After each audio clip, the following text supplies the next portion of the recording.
Because you have all the details.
No, for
afternoon, everyone.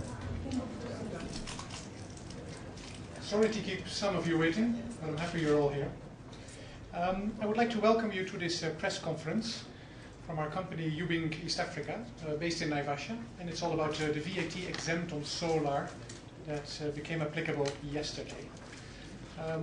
I am Hajo Kuper. It sounds easy, the name, but it's very difficult to spell, so we'll get you the names later. I'm the managing director of the company. I also brought 4 of my colleagues, and they will also introduce themselves. Rona, you want to start? Okay, good afternoon. I am Rono Peter, production chief lead. I'm Lavenda Amondi, technical operator. Elizabeth Muchora, I'm in the quality department. I'm Martin Mutinda, president coordinator. I think what is important for all of us here is I did not bring any hotshots. Yeah? I brought my colleagues, because the last couple of days I've spoken to a lot of hotshots regarding this whole VAT exempt, but I feel actually more comfortable with having my colleagues who were here with me since day one building this company and this factory. Good. What I wanted to explain to you a bit is I'll give you a brief on solar in East Africa, and then I'll talk about us as a company. And more specific than what this press conference is about is the whole effect of the VAT exempt. You may have seen the picture of Africa by night before. This is Europe. We can all recognize Europe. Yeah? This is Nairobi, a little light spot. More than 95% of the population in the rural areas does not have access to electricity. And not having access to electricity basically hinders people in their economic development, and in their, as a result, you see them using kerosene lamps, which are bad for health. They spend a lot of money on things that actually are consumables instead of investing in having proper light where their children can study. So what I learned myself when I joined this solar industry is I always thought you first need money to buy electricity.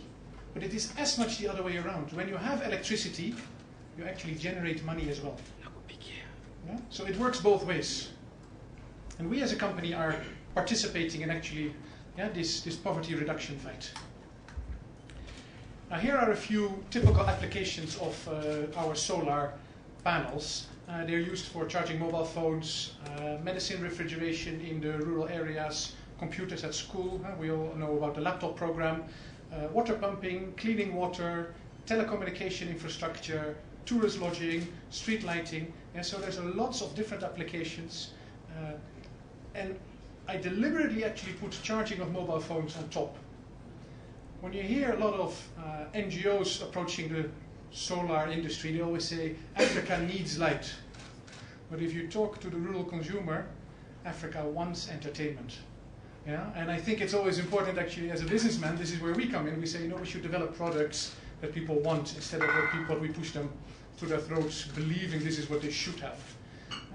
People prefer to watch Chelsea play against Liverpool and turn off the light. This is, I think, what happens in the rural areas. They prefer to go back to kerosene as long as the radio is running, as long as they can actually use M-Pesa because their mobile phone is charged. A few hurdles that are there in the solar development. The biggest one is still, it costs money. Yeah? And a lot of families in the rural areas especially don't have the amount of funding to purchase on day one. There's also a lot of consumer awareness which still needs to be built about quality of components, about how a solar system works, about how you do it in a proper way. The quality of distributors, and this is not applicable so much in Kenya, but more in countries surrounding us like South Sudan, Ethiopia, DRC, still needs to develop, and the same applies to the quality of installation technicians. And one element, and this is where we very much come in, is the low trust due to low quality of components. Now, as a local manufacturer, we cannot play with the quality of our goods. If we provide low quality, you will tell your brother and sister, don't buy Ubbink. And we cannot go anywhere else because this is our market. Kenya is our market, Tanzania is our market, Uganda is our market. If an Asian or a European manufacturer does it, he can always go to Ghana, he can go to Tunisia, he can go to South Africa, he can go to Brazil. Yeah? We don't have that option as a local manufacturer. So we have to deliver quality goods, and we have to deliver the promise on warranty that we give. Because if we don't, we can shut our office. Who are we as a company? We are part of Centrotech Sustainable. Centrotech Sustainable is a company of, say, 60 billion Kenya shillings turnover. Yeah, so it's a large German investment company with subsidiaries across Western Europe and also in the US. And we are the proud pioneer within the business going into Africa. We came here in 2010. Now, what are we about? We exist to deliver reliable, renewable energy solutions that positively transform human lives. That is not only in the product that we make. Yeah, I already explained to you, of course, the benefits of solar products to the user, but it's also in the way that we actually manufacture them. Yeah, and that is also why I brought some of the colleagues. As you can see, yeah, look at their age. Well, I don't want to say something about the women here, but especially the men, I think, are probably older than the majority of the colleagues that we have in our factory. 2/3 of our employees are, it's their first official job. Yeah, the majority of them is also below 30 years old. We're really giving a chance to people to start something in life. So in that sense, we're doing a technology transfer. We're really trying to develop. We're the only solar panel manufacturer in the whole of East and Central Africa. We're trying to develop this country. Having said that, we're also a business. Yeah? We're not an NGO. We're not doing this just for the nice to have, because we want to be so friendly to everyone. We need to deliver profit as well. No profit, no dream.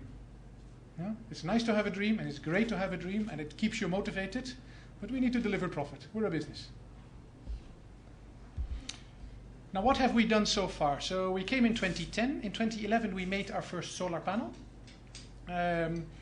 And we make all different types of ranges. We brought one sample. This is an 80 watt.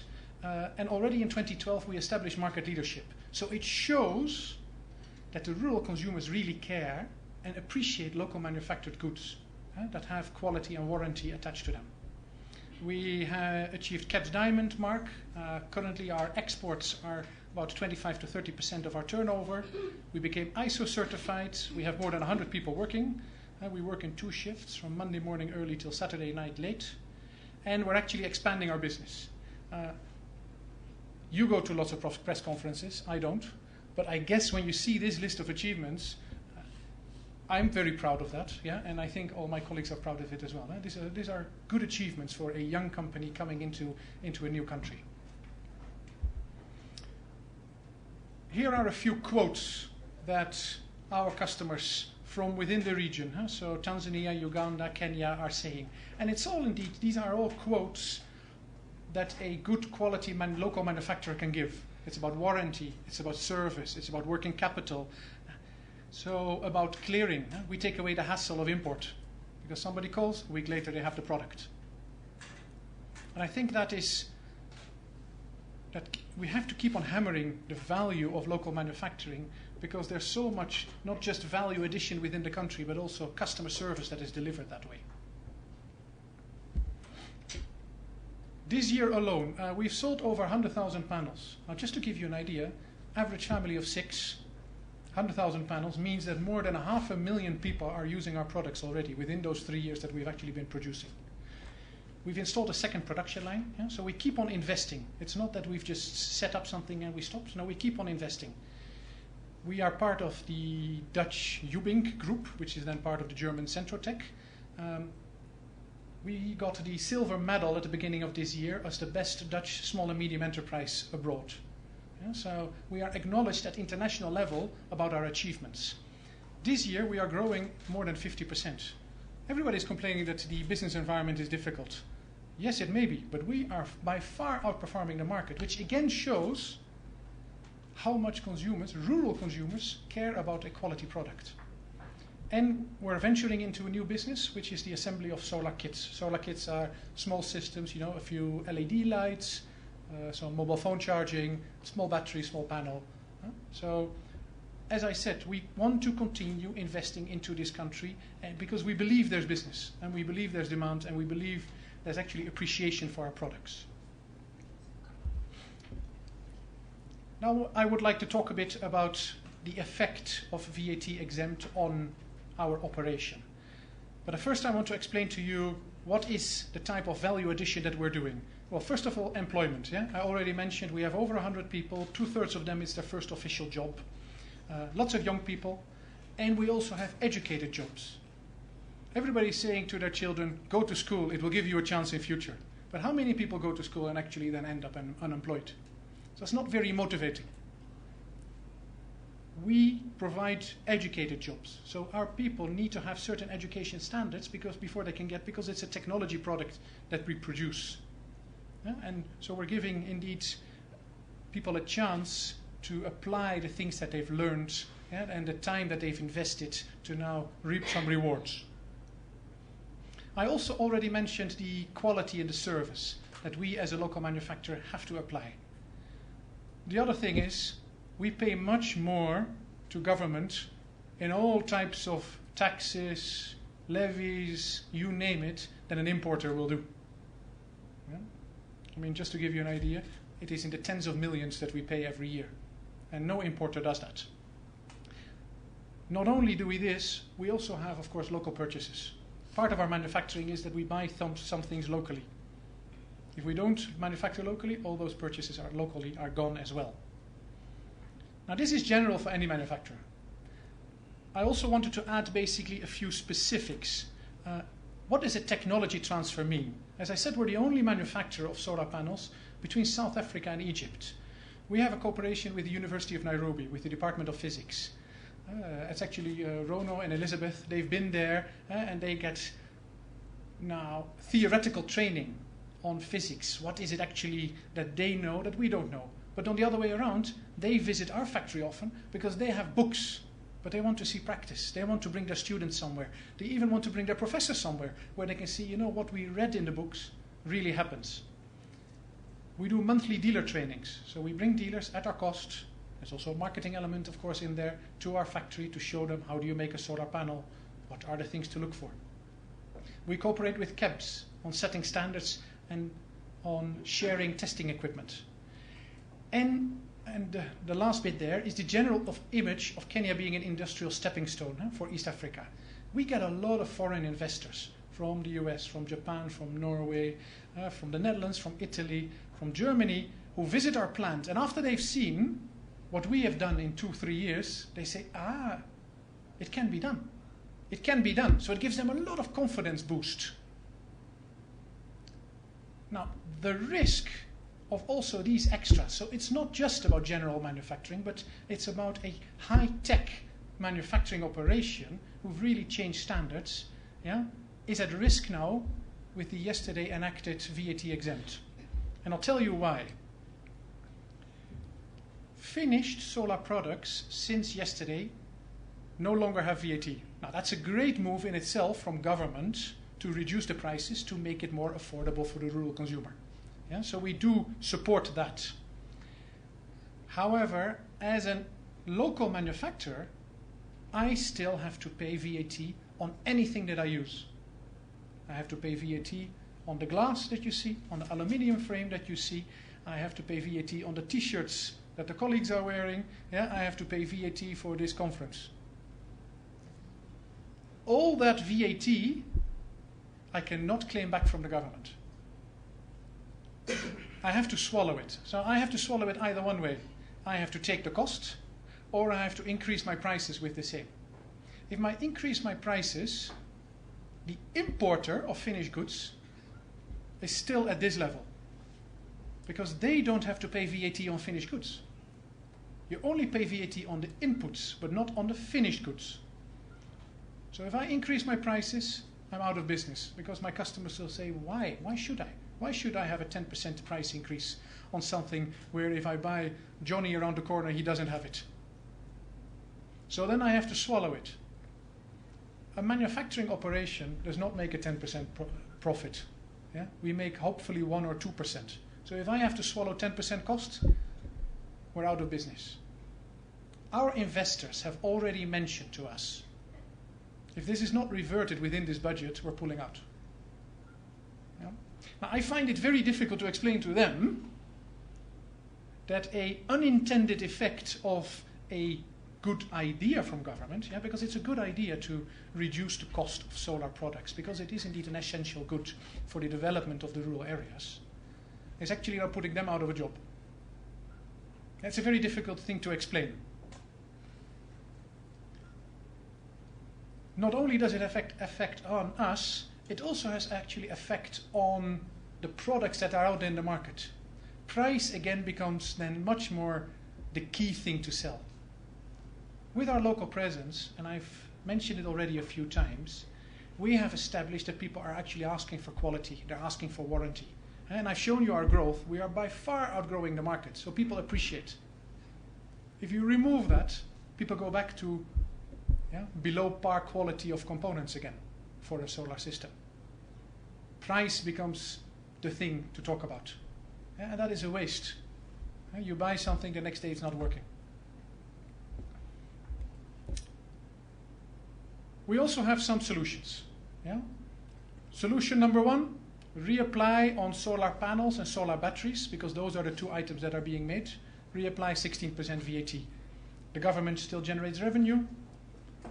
Local manufacturing is at par with imports, because imports pay and we pay and everybody is at par. And I keep on saying, consumers do not only care about price. So that 16%, which was already applied on the 1st of September last year, did not hinder us in our growth. So consumers don't only look at price. We should not forget that people are actually more aware than we sometimes think. Option number two, all the inputs for the manufacture of solar products are VAT exempted.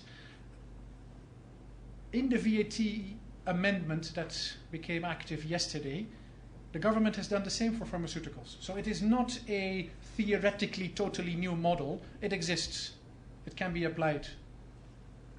Again, local manufacturing at par with imports.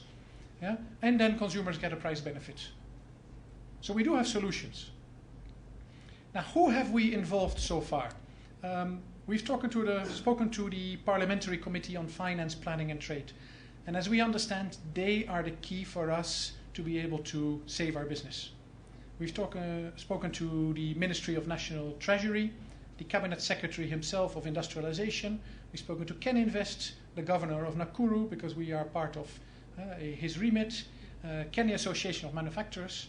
And I have to really laud also the Kenya Association of Manufacturers. They have been a very good help in us getting to the right people to make our case. Now, all of these people agree that this is an anomaly. They all agree. And they all agree it should be corrected as soon as possible. The only thing now is, can they act? We've given them solutions. They just need to act on it. The key decision maker in Parliament is Honourable Benjamin Langat. He's the chairman of the Parliamentary Committee on Finance, Planning and Trade.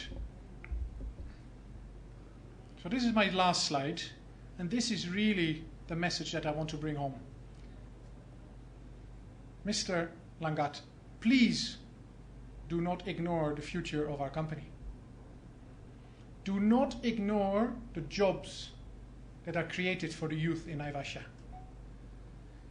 And do not ignore the future of a technology investment in Kenya.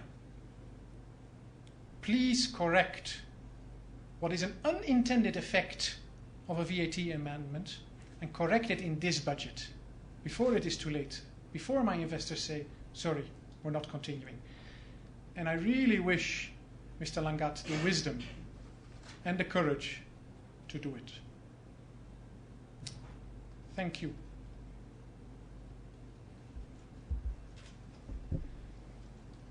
I will join my colleagues now for questions.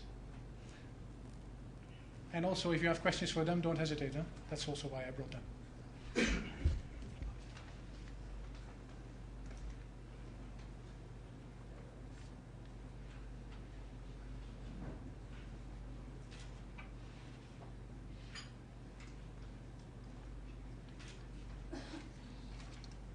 questions?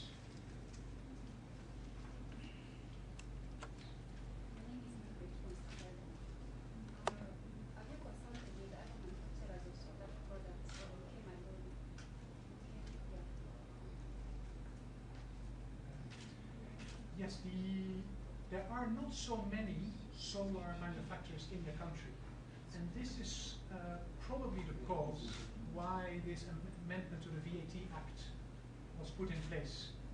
The key other manufacturer is associated. Should I take that one?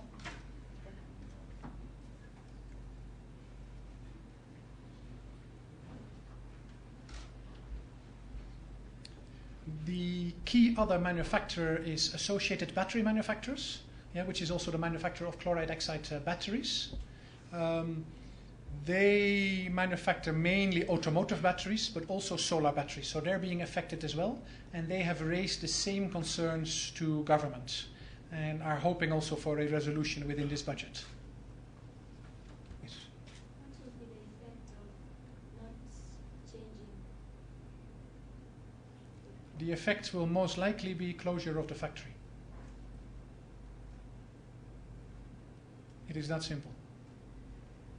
It's sad, but simple. We expected that you would have a reduction in the prices of such products. So are you telling us that the local manufacturers will either hike the prices of fuels? But even hiking the prices will at the end result in closure, because the only competition that we have is imports from Asia. They will be at that level because they don't have to charge any VAT, whereas we have to charge VAT on inputs. Now, there is no way that on a long term we can be sustainable with a 10% price difference. Yeah? There is always going to be a consumer who says, yes, I like your story about quality, but there's also good quality manufacturers from abroad. And if they get a 10% price benefit over a local manufacturer, there's no way we will survive over time. So why should we then suffer? Our investors are saying, if you start making losses now, and there is no way out within the next 2 weeks when the budget is read, sorry. Yes? Don't you think you are interfering with the government's vision to provide Kenyans with solar? More Kenyans who don't have access to the electricity grid. Yeah. That's why that's why you have the 60% VAT on solar panels. We are not interfering with the government intention to reduce the prices on solar. Yeah? And I really, as I said, I think that is a good thing that they are fighting for that. It used to be that solar products were zero rated. So one way could be to indeed zero rate all solar products, because with zero rating, as a local manufacturer, I can ask back all the VAT input. The other option is, as suggested, is that all the inputs are also VAT exempt if you manufacture solar products. So I like to also go in line with the government's intention to see how we can make the essential good of solar products as competitive as possible. The only thing is, we should not do it in a way that an importer benefits, but the local manufacturer is penalized. That is what I'm advocating here. Maybe you can give us an example of another industry that has suffered the fate of such, where the tax exemption has led to an influx of imports and have been forced to close down. I wouldn't know actually which business has closed down as a result, because there's not so many products which are actually in this situation of VAT exempt. There used to be a lot of products that were zero rated. So in the case of zero rate, you can ask back your VAT on inputs and the government pays it back, KRA. So there's only few products which are manufactured locally which are VAT exempt. The majority on 1st of September last year became VATable. And with VATable, the prices go up in general, but you pay VAT on your inputs and you pay VAT, or you get VAT back on your sales, and then the difference you have to pay to KRA. So there's not so many who are in this VAT exempt, which are actually local manufacturers. The pharmaceuticals used to be. Now they have lobbied successfully that now from yesterday onwards, all the inputs on pharmaceuticals are VAT exempt as well. Yeah, so they suffered big time, and I mean, you can check with them that how they have survived during this period of difference. Yes. In your own estimation, what could be done so that we have a win-win situation? Yeah, so I think the win-wins, there could be two ways. So one win for the consumers is, of course, a reduced price. Yeah, I assume that's the first win you're looking for. The second win is that we remain manufacturing locally. And one situation would be is that we zero rate solar products. Now then, as a local manufacturer, I pay VAT on my inputs, but I can get it back from KRA. So then again, I'm at par with the importers. The other way is what government has done for the pharmaceuticals, where they have said you do not have to pay VAT on the inputs for the manufacture of pharmaceuticals, and if they do the same for solar products, that you do not have to pay VAT on the inputs for the manufacture of solar products, then also we can reduce prices in the market and still have local manufacturing at par with imports. And so those are two suggestions that I hope the government, one of them, will pick up. What was your turnover last year? Last year we had a turnover of 280 million Kenya shillings. Yeah, and this year we are aiming at 350 million Kenya shillings. How much have you invested since you came to the country? We have invested over 200 million Kenya shillings.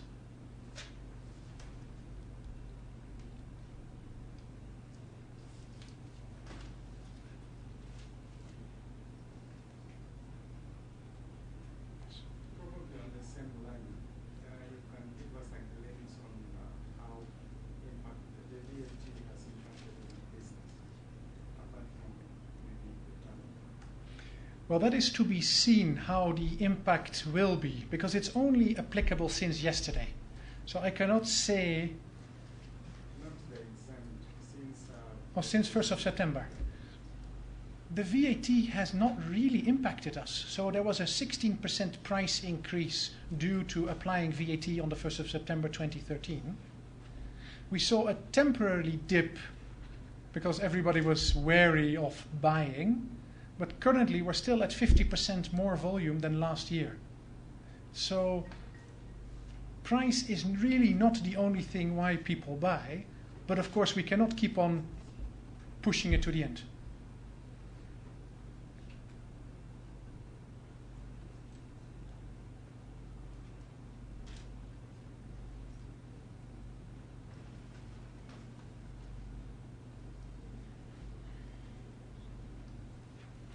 Any other questions?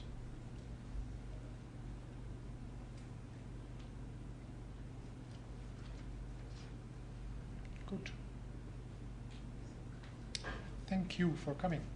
Very much appreciated. And I hope to see you in a factory in Naivasha that is still open.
who make it. So that's probably better than me.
Bless you.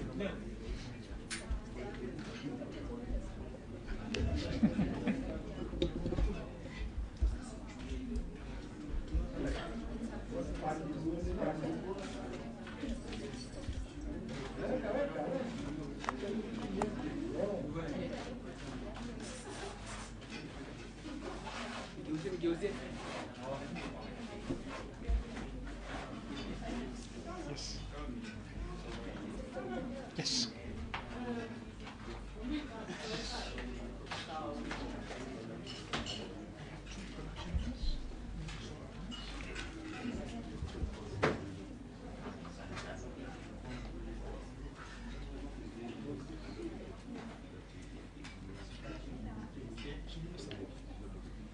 Canning Association of Managers. So they've been very helpful.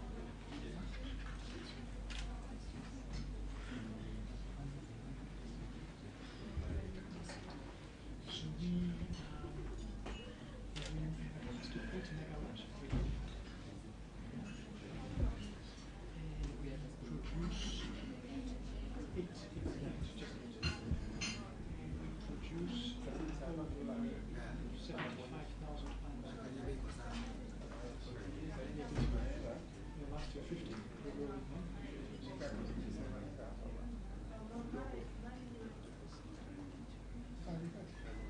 Yes.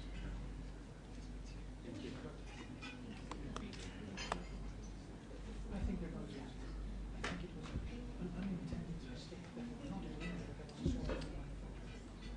So I actually have confidence that doing this, people shout that they don't have to budget. Because you don't have to. Yes, exactly. So I actually have confidence. It's spoken, as you see, spoken to them about it.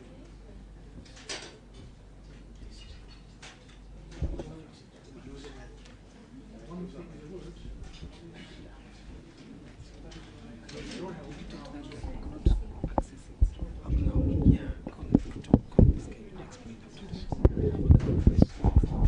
yeah, so 12th of June budget is for us the... Is it okay if I get those slides? Yes. I Yeah. have a flash here. Okay, sorry, then I'll have to start up, but I'll put it on. Yes. Yeah. Yes. Okay, good. Yes, so www, is it on there or not? No, yeah, but W, yeah. I can just type it in and give it. Yes, www. ubbink.co.ke.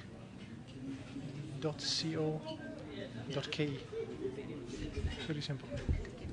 Yes, and drop me a line if you have any further questions, yeah? Don't hesitate. Thanks.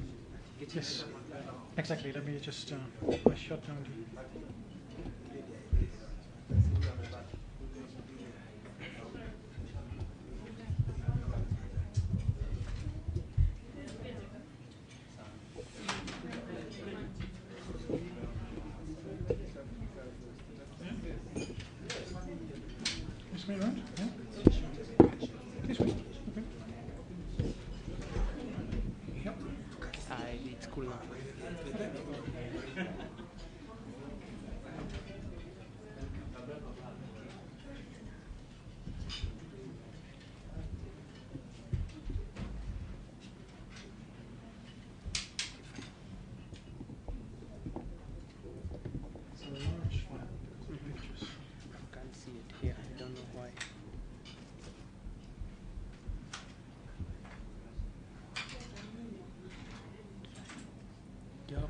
what's at the other side.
You go to Ubbink. Okay. So that's all the data.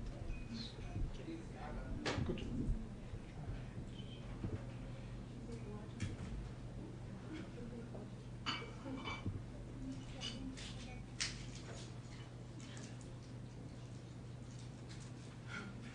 It says it's safe to pull out the rails.